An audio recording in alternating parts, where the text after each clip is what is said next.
कहानी में आपका स्वागत है। आज हम भैया पाँच यानी नाग पंचमी की कहानी सुनाएंगे। भैया पाँच कृष्ण पक्ष की पंचमी को मनाई जाती है। यह कहानी इस प्रकार है। एक नगर में साहूकार और साहूकारनी रहती थी। उनके 7 बेटे और 7 बहुएं थी। एक बेटी थी, बेटी की शादी हो चुकी थी, लेकिन यह बहुओं के परिवार में तो पियर में सब कोई था, भाई बहन माँ बाप सब कोई था। छोटी बहू के पियर में कोई भी नहीं था। सावन का महीना आया, 6 बहुएं तो अपने पियर में चली गई थीं। बेटी अपने मायके आ गई, लेकिन छोटी बहू का तो पियर ही नहीं था, ना कोई भी था। तो वो तो अपने घर में ही सारी तैयारी करने लगी। पूरा घर को गोबर मिट्टी से लीपा, सब कुछ भैया पाँचे की तैयारी करी। दूसरे दिन भैया पंचमी थी। पूजा करने बाहर करीलों के कांटों में सरप की पूजा करने गई, लेकिन छोटी बहू को ना ले गई। बहू बड़ी उदास होकर काम करने लगी। तभी थोड़ी देर में नंदेऊ आ गए। नंदेऊ बोले, सरेज जी आप उदास कैसे हो?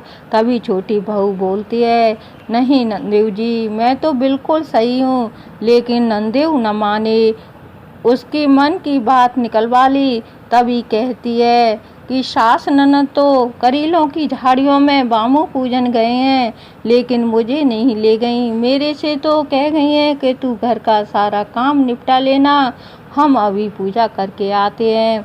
तब नंदेऊ कहते हैं, बस इतनी सी बात, तुम घर में ही पूजा कर लो, वो तो सिर्फ सर्फ का बामू ही पूज कर आएंगी, तुम तो साक्षात नाग की पूजा कर लो। तब बहू बोली, ऐसे कैसे? तब नंदेव कहने लगे कि मैं शेषनाग का नाग हूँ, मैं विद्या सीख कर आया हूँ।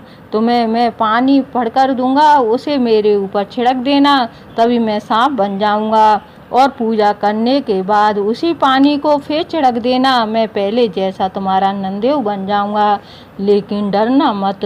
तब सलेज कहने लगी, नहीं नंदेव जी मेरे ऊपर तो सास ननद गुस्सा हो जाएंगी, उन्हें पता चलेगा तो। तब नंदेव बोलते हैं, उन्हें क्या पता चलेगा, हम दोनों को ही तो पता रहेगा। नंदेव अब नाग देवता बन जाते हैं। बहू अपने आराम से पूजा कर लेती है, फिर पानी को छिड़क देती है, तो वैसे ही नंदेव बन जाते हैं। अब बहू बहुत खुश होती है। अब तो बहू भाग भाग के काम कर रही होती है। बार बार यही कहती रही कि ननद सास तो बामू पूजन गए, मैंने तो घर पे आई नागी पूजे। तब ननद बोली, पूजा करने गए तो तब तो भाभी का मुंह फूला हुआ था, और लौट के आए तो भाभी बड़ी खुश लग रही हैं। तब ननद उसके पीछे पड़ गई, भाभी बता तू क्या गुनगुना रही है और इतनी खुश कैसे है?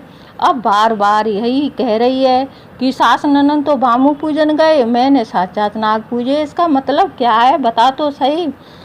अब नहीं मानी, ननद ने अपनी कसम दे दी। तब बहू कहती है कि क्या कहते हैं, मैंने तो आप लोग तो झाड़िन में गई थी बामू पूजने, मैंने तो साक्षात नाग घर पे ही पूजे हैं। तब ननद बोली, आपने कैसे घर पर पूजे? तब बहू कहती है, आपके पति मेरे नंदेऊ हैं ना, वो नाग बन जाते हैं, मैंने उनकी पूजा की थी। अब तो सुनकर ननद को बहुत गुस्सा आता है और भागते हुए अपने पति के पास जाती है और पूछती है, भाभी कह रही थी वो सारी बातें सही है?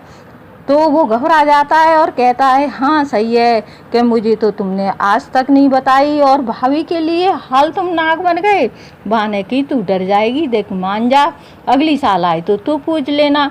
अब तो भैया 1 साल का उसने बड़ा इंतजार किया, उस पर नहीं टिका गया। बड़ी मुश्किल से वो भैया पाँचे आई, तब अपने पति से कहती है, अब मेरे लिए आप नाग बन जाओ।